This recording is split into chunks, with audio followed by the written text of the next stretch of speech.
My beloved child, there is something about that conversation you were never meant to hear, and strangely, it was not the question they asked that changed the atmosphere, it was the silence that came after it. Your soulmate had gone there expecting something simple, something almost ordinary, and the third party beside them believed the answer would finally settle a quiet curiosity they had both been carrying. They wanted to know about your money. Not because they had discovered some hidden fortune, not because anyone could magically know your financial future, but because they had been trying to understand something about you that never seemed to make sense from the outside. How could someone who rarely speaks about money carry themselves as though they are building toward something? Why did you sometimes choose patience when everyone else seemed desperate to prove themselves immediately? Why did certain setbacks appear to make you quieter instead of making you give up? Those were the questions underneath the question, although neither of them admitted it at first. And when they sat across from the psychic, expecting an entertaining interpretation, the first observation was so different from what they expected that your soulmate stopped smiling. She did not speak about numbers. She did not promise riches. She did not predict some impossible overnight transformation. She simply looked at the situation they described and said, in a calm voice, "You are asking about their money, but I think what you actually want to understand is their relationship with value." That sentence stayed in the room longer than anyone expected. Don't skip, because this is where the conversation quietly turned away from money and moved towards something far more personal. The third party shifted slightly, almost disappointed that there was no dramatic prediction. Your soulmate, however, became more attentive. Because somewhere inside, they already understood the difference. Money can be counted. Value is harder to see. Value is the way a person protects their time when nobody applauds them. It is the way they keep learning after disappointment. It is the decision to avoid impressing people today if doing so could cost them peace tomorrow. And suddenly, several things about you began connecting in your soulmate's mind. Moments they had misunderstood. Choices they had quietly questioned. Times when they assumed your silence meant you had no plan, when perhaps you simply did not feel the need to announce every step. The psychic listened as they described you. She heard about the way you sometimes pulled back instead of competing. She heard how you could be generous in one moment and unusually careful in another. She heard that you rarely explained certain decisions, especially when you felt someone might judge them too quickly. Then she asked something neither of them had prepared for. Does this person care more about looking successful, or becoming secure in who they are? Your soulmate answered almost immediately. Becoming secure. And that answer changed the direction of everything. Something important is waiting for you here, because the surprising part was not that someone had discovered a secret account, an inheritance, or some hidden financial fact. Nothing like that happened. What emerged was much more grounded, and somehow more revealing. Your soulmate began remembering all the little clues they had ignored, how you could walk away from something attractive when it did not feel right, how you sometimes delayed gratification without explaining why, how you had learned, perhaps through experience, that peace is more valuable than appearances. Even the third party became quiet now. They had expected your soulmate to hear something that would make them question you. Instead, the conversation was slowly making them question the assumptions they had formed about you. There is a strange moment that happens when someone realizes they have been measuring another person with the wrong ruler. That was the moment unfolding in that room. The third party had believed your financial story could be summarized by what could be seen right now. Your soulmate had sometimes made the same mistake. But the psychic kept returning to one simple idea.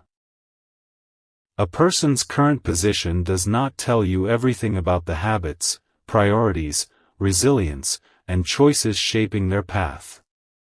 She was careful not to make promises about your future. Instead, she asked them to notice what was already visible. Your patience. Your ability to rebuild. Your instinct to protect what matters. Your discomfort with pretending. And then came the line that your soulmate would replay later when they were alone. Maybe the most valuable thing about this person is not what they have.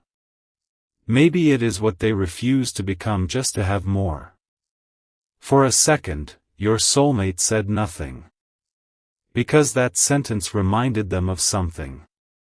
There had been a moment, perhaps you remember it differently, when you could have chosen the easier path, the more impressive path, the path that might have looked better to people watching from the outside.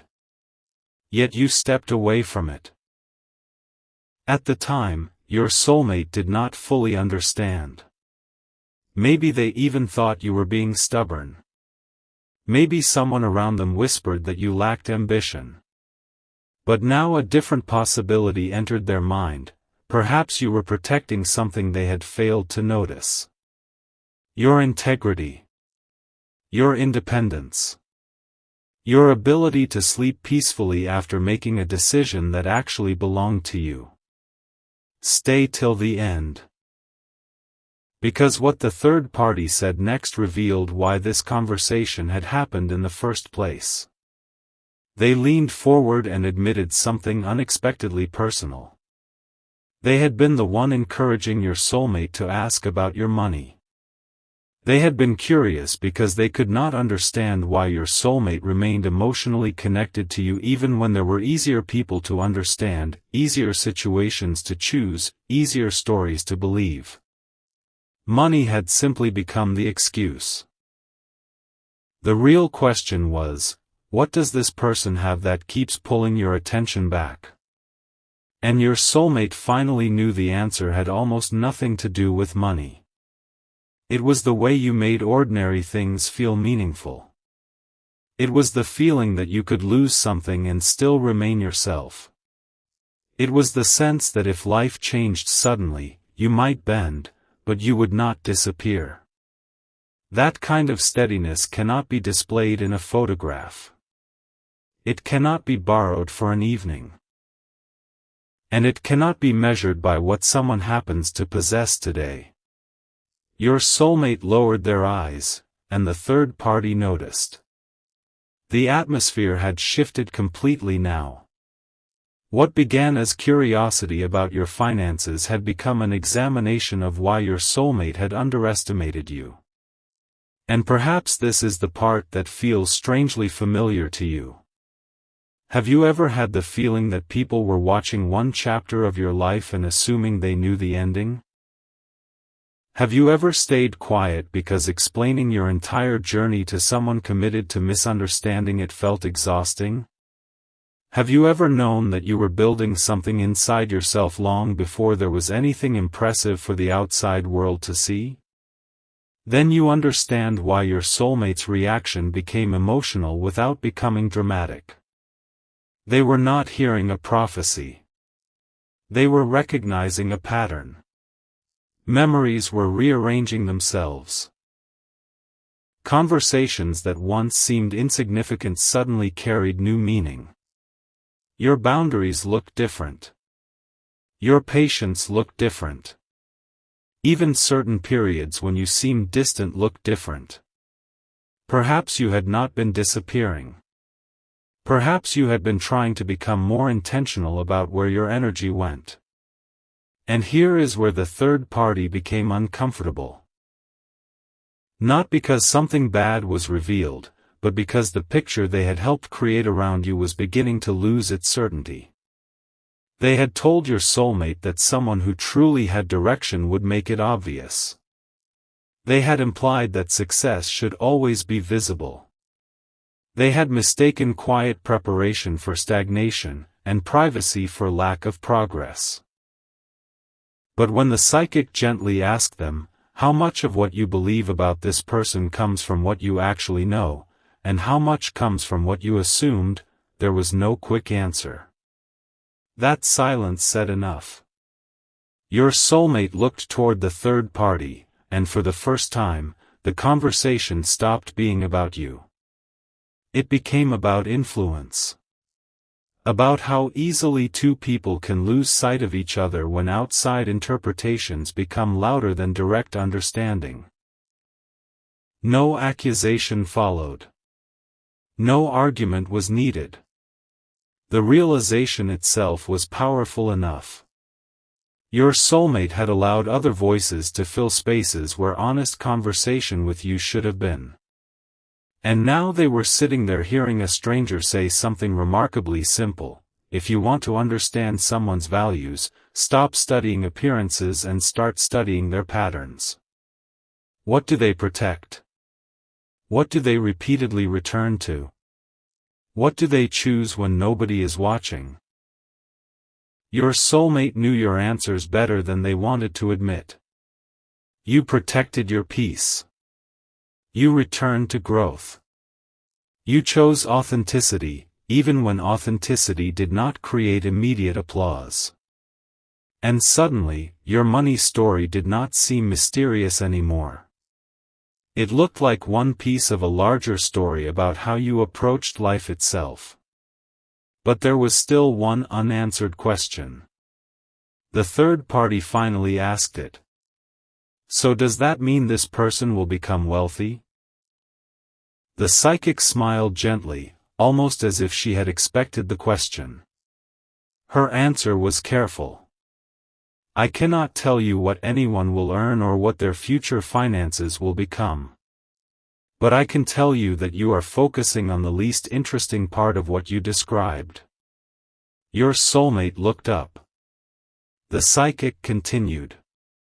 You described someone learning patience, boundaries, discipline, and self-respect. Whatever happens materially, those qualities matter because they influence how someone handles opportunity, disappointment, responsibility, and relationships. That was the moment your soulmate's expression changed. Because they suddenly realized that what they had been trying to discover about your money was really something they needed to discover about your character. And there was another layer they had not expected. The psychic turned the question back toward them. Why does knowing this matter so much to you? Your soulmate could have given a simple answer. Curiosity. Concern. Future planning. But none of those words came out.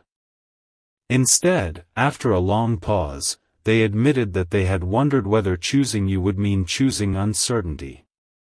The third party stared at them. That confession had never been spoken aloud. And now the real story was finally visible. Your soulmate had not been asking whether you had enough. They had been asking whether they could trust the future they imagined beside you. That is a much deeper question, isn't it? Because relationships are rarely strengthened by perfect certainty. They are strengthened when two people understand how the other person thinks, responds, adapts, communicates, and grows. Your soulmate had been searching for a number when what they really needed was evidence of character. And strangely, the conversation they thought would expose something about you was exposing something about their own fear of uncertainty. Stay a little longer, because this is where the softness returned. Instead of judging them, the psychic asked them to remember one moment when you had very little control over an outcome but still handled yourself with dignity. Your soulmate did not need time to think. A memory appeared immediately. They described a period when something had not gone your way. You had been disappointed. Maybe more disappointed than you ever admitted. Yet instead of making promises you could not keep or blaming everyone around you, you quietly adjusted. You learned. You continued. And your soulmate's voice changed while remembering it. They had witnessed your resilience and somehow forgotten to count it as part of your value. The third party heard it too. For the first time, they were no longer trying to challenge your soulmate's attachment to you. They were listening. Really listening. That may have been the most surprising discovery of the entire meeting. The question about money had brought them to a truth that could not be purchased. Your soulmate was not drawn back toward you because of what they thought you could provide. They were drawn toward the part of you that kept becoming stronger without becoming harder. The part that could dream without needing to perform the dream for everyone. The part that had learned that being underestimated can sometimes give you space to grow without interruption. And somewhere in that realization, your soulmate understood why their feelings had never completely settled into indifference. There was still something unfinished between what they assumed about you and what they actually knew. The psychic did not tell them to return to you. She did not tell them what choice to make. She simply said, if this person matters to you, perhaps the next answer should come from a conversation with them, not from everyone around them. Simple words. Yet your soulmate carried them heavily. Because they knew exactly how many conversations about you had happened without you present. They knew how many opinions had shaped decisions that should have belonged to the two of you. And the third party knew it as well.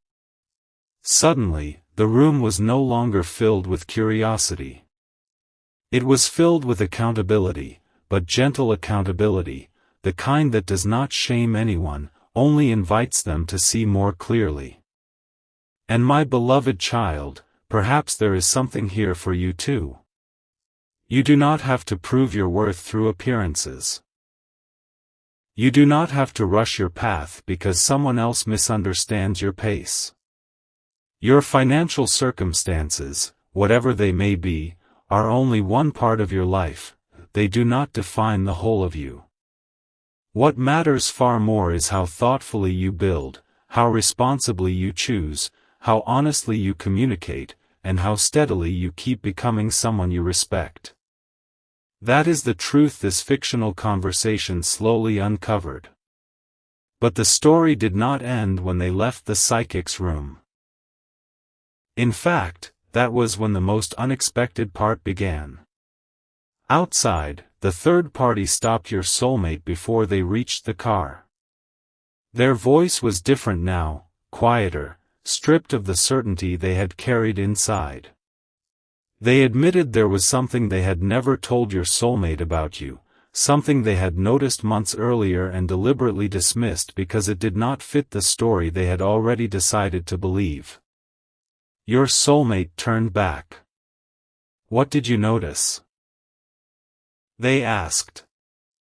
The third party hesitated. For once, they seemed unsure whether saying it would bring relief or completely rearrange everything your soulmate thought they understood about you. And when they finally began to explain, your soulmate realized the psychic had only uncovered the first half of the truth, because the second half had been standing beside them the entire time. The third party stood there for several seconds without speaking, and somehow that silence felt heavier than anything the psychic had said. Your soulmate watched their face change, almost as if the person beside them had suddenly realized they could no longer hide behind casual opinions and half-finished explanations. There was something I saw, the third party finally admitted, and at the time, I convinced myself it meant nothing. Your soulmate did not interrupt. Something in the tone made them understand this was not going to be another theory about you. This was something real, something observed, something that had been quietly stored away.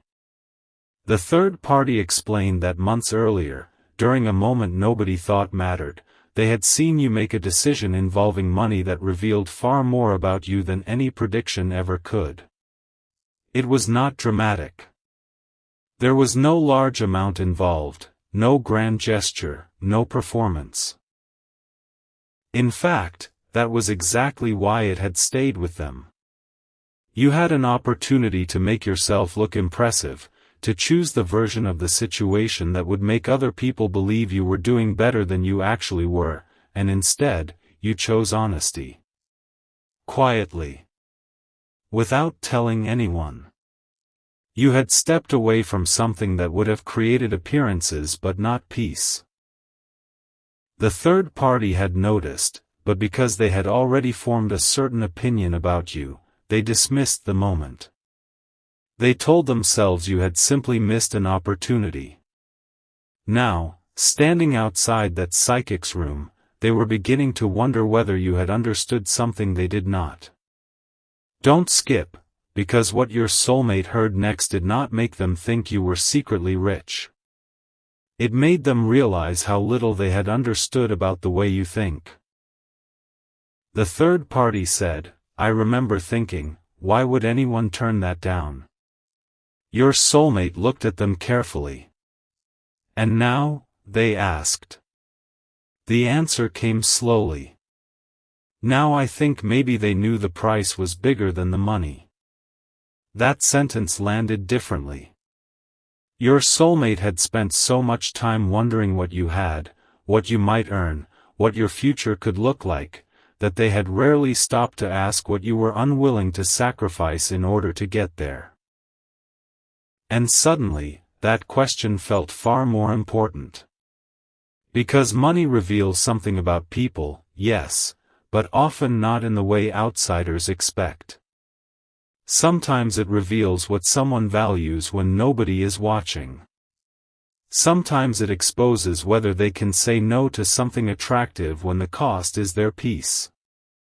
Sometimes it shows whether they can wait instead of reaching for the fastest reward. And your soulmate began remembering small moments they had once overlooked. The way you were careful with certain promises. The way you could be generous without drawing attention to it.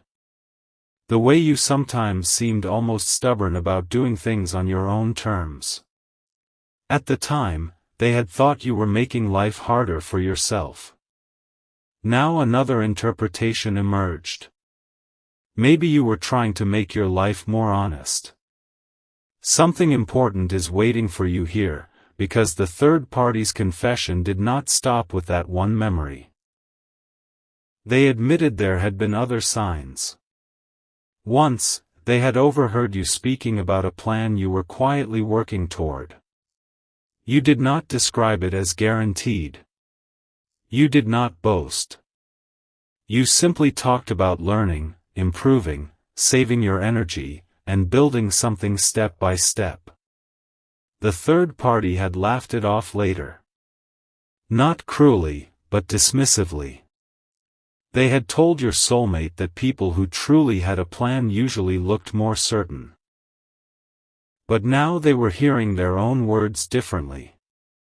What if certainty was never the point? What if maturity sometimes looks like knowing that nothing is guaranteed and continuing anyway? Your soulmate felt something uncomfortable rise inside, not fear, not regret exactly, but recognition. They had been attracted to loud confidence because loud confidence was easy to understand. You were different. You did not always explain the architecture behind your choices. Sometimes you simply disappeared into your own process and returned a little more focused than before. That had confused them. The third party had filled that confusion with assumptions. But assumptions have a strange weakness. They can survive for a long time until one undeniable memory forces them to collapse. This was that memory. The third party continued, there was another thing. Your soulmate looked up immediately. This time, the hesitation was stronger. The third party explained that they had once seen you help someone in a way that cost you something. Not an enormous sacrifice, not anything reckless, simply enough to reveal that you were willing to give without needing recognition. You had made sure the other person was okay, then left before anyone could make a story out of it. The third party remembered being confused by that too. If you were supposedly so concerned about your own future, why give anything away? But the psychic's words had returned to them, study the patterns. Suddenly the pattern looked clear. You were not obsessed with accumulating proof of success. You were trying to create a life where money had a purpose instead of becoming your identity. That distinction changed the atmosphere between them. Stay till the end, because your soulmate then asked the question the third party had been avoiding. Why didn't you tell me any of this? There was no anger in the question. That made it harder to answer. The third party looked down and admitted something deeply human, because I had already decided what I thought about them. And once I decided, I only noticed the things that supported it. Your soulmate became very still. There was no dramatic confrontation. No accusation. Just a painful kind of clarity. How often had they done the same thing? How many times had they taken one difficult chapter from your life and treated it as the entire story? How many choices had they interpreted through the lens of what other people expected rather than what they knew about you directly? And perhaps the most surprising realization was this: they had not been worried about your money because they were shallow. They had been worried because money had become a symbol for something deeper: security, stability, reliability, the ability to build a life without constantly feeling uncertain. Those concerns were not wrong. But the way they had searched for answers had been incomplete. They were looking for guarantees instead of understanding your habits. They were looking for outcomes instead of character. And the third party had reinforced that mistake because they were doing the same thing. Now, for the first time, both of them were standing there realizing that the safest future is not always the one that looks most impressive at the beginning. Sometimes it is the one built by two people who know how to communicate honestly, adapt when plans change, respect limits, and make thoughtful choices together. The third party exhaled slowly and said something your soulmate never expected to hear from them: maybe I made you more doubtful than you needed to be. Your soulmate did not answer immediately. Instead, they remembered a conversation with you from long ago. You had said something simple about wanting to build slowly rather than pretend quickly. At the time, they had barely reacted. Now the sentence came back with startling clarity. Build slowly rather than pretend quickly. It suddenly sounded less like hesitation and more like philosophy. Less like fear and more like discipline. They began thinking of all the moments when they had wished you would move faster, explain more, prove yourself sooner. Perhaps you had felt that pressure. Perhaps it was one reason you sometimes withdrew. Not because you had nothing to offer, but because you were tired of being evaluated like your entire worth had to be demonstrated immediately. The thought softened something in your soulmate. They realized that if they ever spoke to you again about money, the conversation could not begin with, "What do you have?" It would have to begin with, "What are you trying to build?" Those questions sound similar, but they come from completely different places. One measures. The other listens. One creates pressure. The other creates understanding. And this story was becoming less about a psychic reading and more about something much more valuable: learning how easily people confuse observation with understanding. The psychic had not given them your financial future. She had given them a mirror. And now, away from the room where the conversation began, both your soulmate and the third party were seeing themselves inside it. The third party admitted they had often compared you to someone else, someone more visibly successful, someone who spoke confidently about plans, someone whose life looked easier to measure.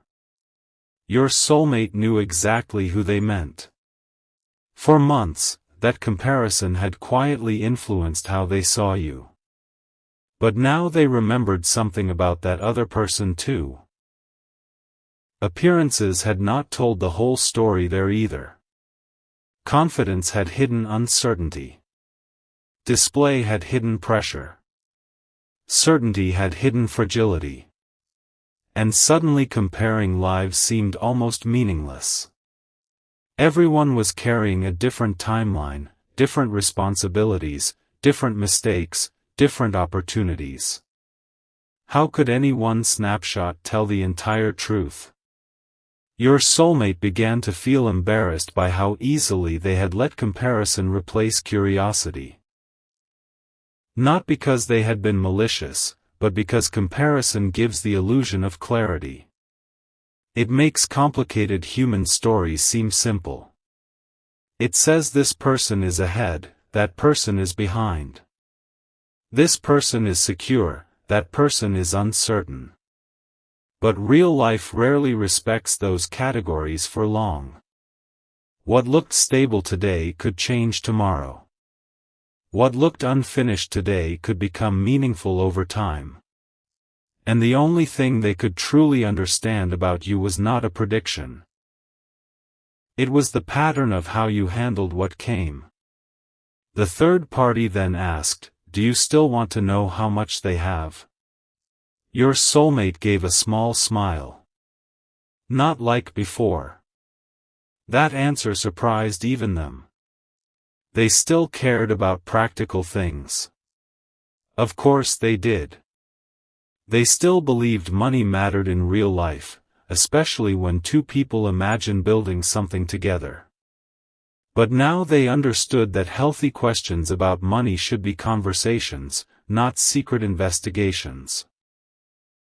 They should involve goals, values, responsibilities, fears, habits, and expectations. They should come with mutual honesty. Not assumptions. Not whispers. Not guesses from people standing outside the relationship. That realization felt almost embarrassingly obvious once it arrived.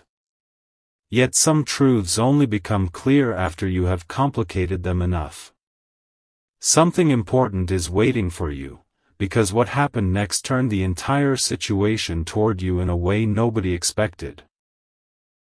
Your soulmate reached for their phone. The third party noticed immediately. Are you going to message them? For a second, your soulmate almost did. Their thumb hovered above your name. But they stopped. Not because they did not want to reach out. Because they suddenly understood that sending a vague emotional message would repeat the same mistake in another form. If they spoke to you, they wanted to speak honestly. No games. No hidden test. No pretending the conversation was about something else. They wanted to admit they had been thinking about your future through the wrong lens. They wanted to ask questions instead of arrive with conclusions. They wanted to know how you actually felt about stability, responsibility, ambition, simplicity, success, and the kind of life you wanted. Those were conversations they had avoided because real conversations require vulnerability. A psychic had been easier. A third party had been easier. Assumptions had been easier. You were harder, because speaking directly to you meant risking an answer they could not control. And that might have been the deepest truth uncovered all day. Your soulmate had not been afraid of your money situation. They had been afraid of uncertainty. Afraid of asking you where you were going and discovering your vision did not match theirs. Afraid of discovering it did. Afraid that a real conversation might force them to make a real decision. So instead, they had searched for certainty everywhere except the one place it could actually be built, with you. The third party seemed to understand this too. Maybe you should talk to them, they said. Your soulmate looked at the phone again. Maybe, they answered. But they did not press send. Not yet. They needed to understand one more thing first. They turned to the third party and asked, "You said there was something else you dismissed. What was it?" The third party's expression changed again. This time, there was no uncertainty. They remembered exactly what your soulmate meant. And what they revealed next was not about a decision you had made with money. It was about something you had said when you believed nobody important was listening. A sentence about the future. A sentence about love. A sentence about what you would want to build with the right person if life ever gave you the chance. The third party had heard it by accident. They had never told your soulmate because, at the time, they thought it sounded too idealistic to matter. Now they understood it might explain almost everything. Your soulmate leaned closer. What did they say? The third party looked straight at them and answered softly. They said they didn't want someone to choose them because of what they could provide. They wanted someone who would understand what they were trying to become. For a moment, your soulmate could not speak. Because suddenly the entire afternoon came full circle. The question about your money had always been the wrong question. The real question had been whether someone could see you while you were still becoming. And your soulmate realized, with a clarity they had never allowed themselves before, that perhaps they had been waiting for proof when you had been waiting for understanding. But there was still one detail the third party had not revealed, the rest of what you said after that sentence. And once your soulmate heard it, they would finally understand why you had kept one particular dream so private for so long. The rest of that sentence was the part your soulmate was not prepared to hear, because after saying they wanted someone who could understand what they were trying to become, you had apparently gone quiet for a moment and added something almost too simple to sound important. I don't need someone to arrive after everything is perfect. I just want someone who can recognize what we could build while it is still unfinished. Your soulmate stared at the third party as though those words had reached backward through months of confusion and rearranged every memory they had been carrying. There was nothing extravagant in what you had said. No fantasy about instant success. No promise that life beside you would always be easy. What made the words powerful was precisely the opposite. You had been imagining partnership as something built through honesty, patience, shared responsibility, and the willingness to grow beside another person rather than perform perfection for them. And suddenly your soulmate understood why certain questions about money had always seemed to make you quieter. Perhaps you had never been avoiding practical conversations. Perhaps you had been waiting to see whether the person asking cared about the numbers alone, or about the life those numbers were supposed to support. Don't skip, because the third party still had not reached the most revealing part of what they overheard. They told your soulmate that someone had asked you what success would look like if you ever reached the place you were working toward, and instead of naming an amount, a house, a position, or anything designed to impress, you had described a feeling. You said you wanted enough stability to make choices without panic, enough freedom to protect the people you cared about without losing yourself, and enough wisdom to know when more was no longer making life better. That answer had confused the third party at the time. They had expected something bigger, louder, more ambitious. Now, after everything the psychic had said, they were hearing it differently. Your soulmate was too. Because that answer was not the voice of someone uninterested in building a future. It was the voice of someone trying to decide what kind of future was actually worth building. Your soulmate looked away for a moment, and another memory surfaced, one they had almost forgotten. There had been a time when they asked you what you wanted most from the next few years, and you gave an answer that seemed vague. I want things to make sense. They had interpreted that as uncertainty. Now they wondered whether you had meant something much deeper. Maybe you wanted your work, your relationships, your responsibilities, your peace, and your ambitions to belong to the same life instead of pulling you in opposite directions.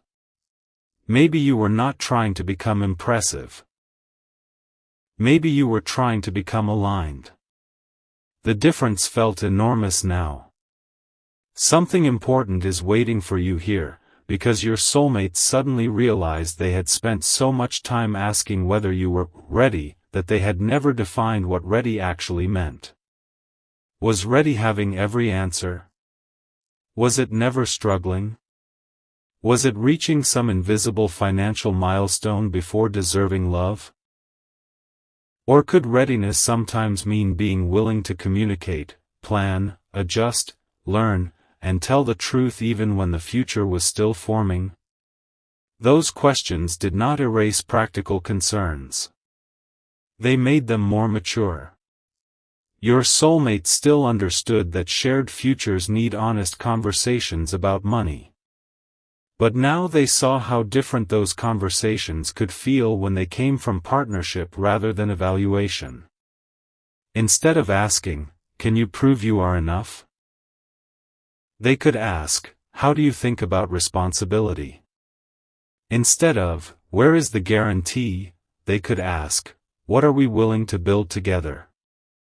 Instead of using your current circumstances as a verdict on your entire future, they could finally become curious about the habits and values underneath them. That shift may sound small, but inside your soulmate it felt like a door opening. The third party watched them carefully and then said, "There's more." Your soulmate almost laughed from disbelief. How much more?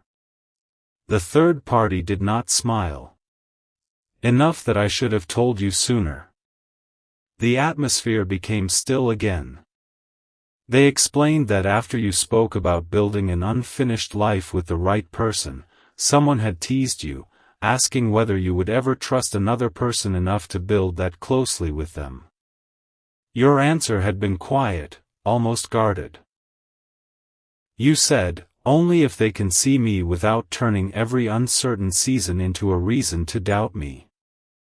Your soulmate's expression changed instantly. They knew those words were not necessarily about them. You had not named anyone. You had not accused anyone.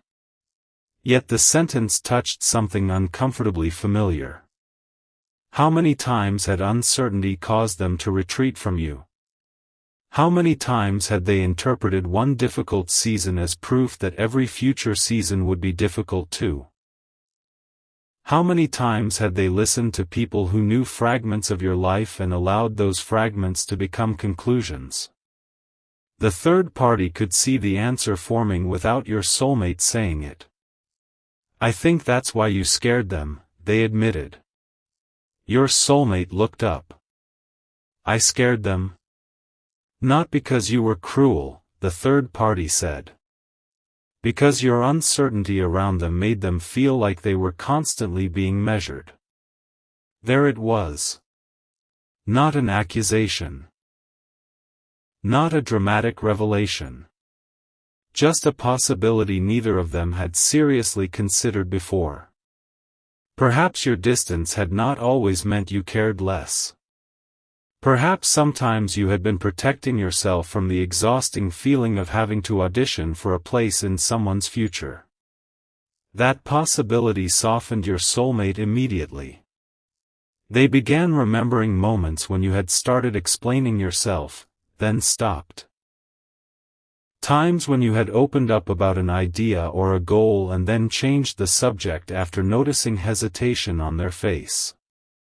Times when you seemed ready to say something deeply personal but chose silence instead. At the time, they thought you were secretive. Now they wondered if you had simply become careful. There is a difference between hiding and protecting something tender until you know it will be handled with respect. Your soulmate had never considered that distinction. And once they did, their entire interpretation of you began changing again. Stay till the end, because what happened next was not about the past anymore. Your soulmate finally unlocked their phone. Your name was still there. They opened the conversation and stared at the empty message field. The third party did not interfere. For once, they did not tell your soulmate what to say. They simply waited.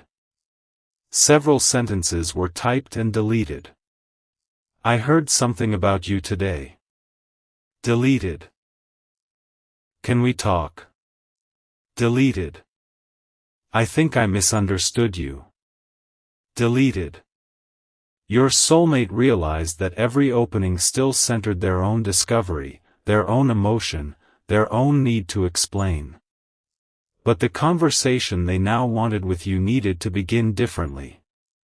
It needed to leave room for your truth instead of arriving with another story already written. So they typed something simpler: there are things I should have asked you directly instead of assuming. If we ever talk again, I want to listen better. Their thumb hovered above the screen. But even then, they did not send it. Because another realization stopped them. An apology sent because someone else inspired it is not the same thing as understanding why the apology is necessary. Your soulmate wanted to sit with this first. They wanted to separate temporary emotion from genuine change. That choice surprised the third party. You're not sending it, they asked. Your soulmate shook their head. Not until I know I can actually show up differently. And perhaps that was the first sign that the conversation with the psychic had truly affected them. They were no longer chasing immediate relief. They were thinking about responsibility. Not the responsibility of fixing everything overnight, but the responsibility of not asking you to trust words that had no new behavior behind them. The third party grew quiet, and then, unexpectedly, admitted they had their own responsibility to face. I talked about them more than I ever talked to them, they said. Your soulmate looked at them. What do you mean? I had opinions about their plans, their choices, even their money. But most of what I knew came through you, through other people, through things I observed from a distance. I don't think I ever actually gave them much space to explain themselves. That confession changed something between the two of them. Until now, your soulmate had unconsciously treated the third party as the person with clearer judgment.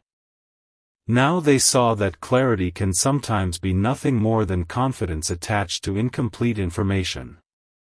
The third party had sounded certain because certainty is persuasive. But certainty and accuracy are not the same thing. Your soulmate realized they had borrowed someone else's confidence because they were uncomfortable sitting with their own unanswered questions.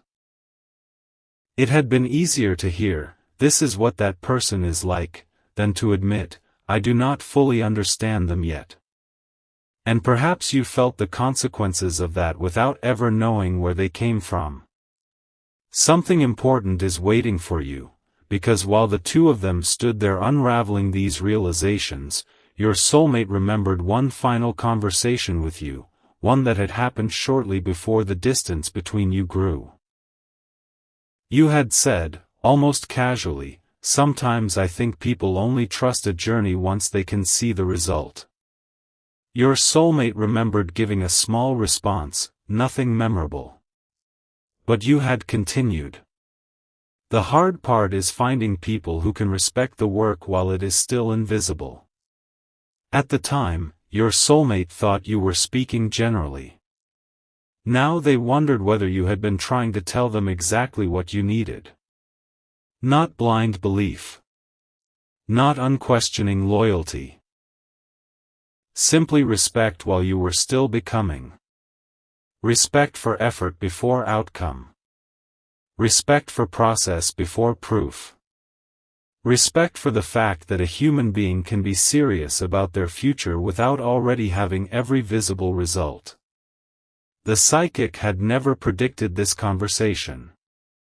The third party had never planned this confession.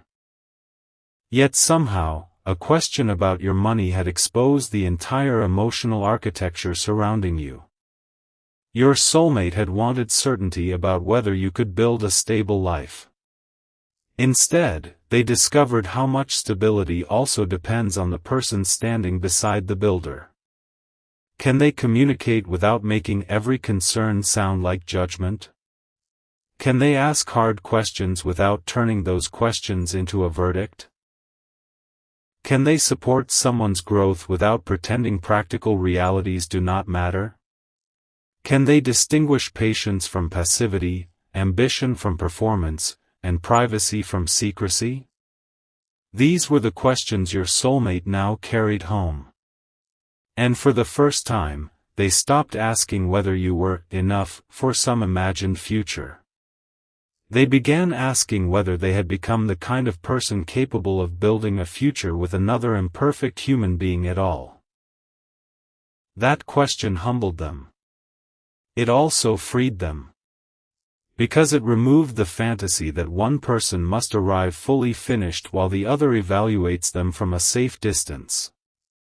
Real partnership, they realized, is not an interview where one person proves their qualifications.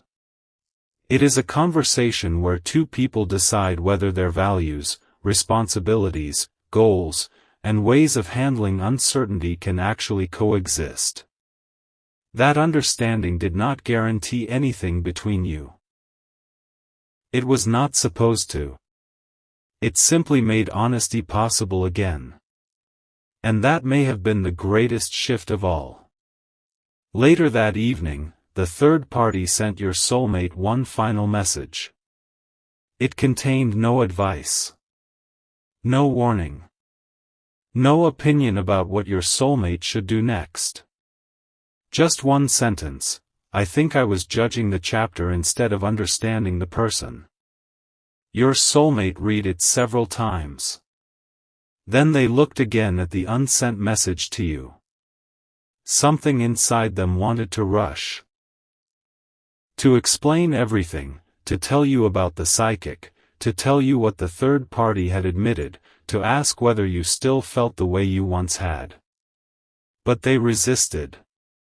They understood now that urgency can sometimes become another way of centering oneself. Maybe you had your own pace. Your own perspective. Your own life moving forward. If they reached out, it could not be with the expectation that you immediately reassure them. It had to be an invitation, not a demand. That distinction mattered. So instead of sending the message, your soulmate opened a blank note and began writing, not to you, but to themselves. At the top they wrote, "What did I actually misunderstand?" Beneath it came the answers slowly. I thought quiet meant directionless. I thought uncertainty meant irresponsibility. I thought visible progress was the only progress worth trusting. I let other people answer questions I should have asked directly. I confused protecting myself with keeping emotional distance. I wanted guarantees from someone who was still learning, while forgetting that I was still learning too. The list grew. And somewhere in the middle, one sentence appeared that made them stop completely. I was so focused on whether they could give me security that I never asked whether I made them feel secure enough to be fully honest with me. That was the sentence that changed the night. Not because it placed all responsibility on your soulmate. Relationships are never that simple. But because it finally made the examination mutual. Security was not something you alone were supposed to provide. Emotional safety was not something you alone had to earn. A future, if there was ever to be one, would have to be built by two people capable of telling the truth about what they needed and what they could realistically offer. Your soulmate closed their eyes and remembered your voice. They remembered the way you sometimes softened after being truly heard. They remembered the difference between conversations where you felt examined and conversations where you felt understood. And for the first time, they recognized how dramatically your openness changed depending on which version of the conversation you were being invited into. That realization did not make them feel guilty as much as it made them feel responsible for doing better. And responsibility, unlike guilt, can become useful. It can change how someone listens, how they speak, how quickly they assume, how often they allow outside voices into something that should be handled directly. The next morning, your soulmate woke with the same unsent message still on their phone. They read it once, deleted it, and began again. This time the words were even simpler. I realized I made assumptions about parts of your life I never gave you the chance to explain. I don't expect anything from you, but if there's ever space for an honest conversation, I'd like to understand you better. They looked at the message for a long time. No grand confession. No promise. No attempt to manipulate your emotions. Just ownership and an open door. Their thumb moved toward send. Then another notification appeared on the screen. It was from the third party. Your soulmate almost ignored it, assuming it was another reflection from the night before. But the message contained something different, something neither the psychic nor your soulmate knew. The third party had remembered where they first heard you speak about that private dream, and who else had been standing nearby. Someone your soulmate knew very well. Someone who had heard your words too. And according to the third party, that person had later asked a question about you that completely changed the meaning of everything your soulmate thought they understood. The message ended with only 6 words: you need to know what happened next.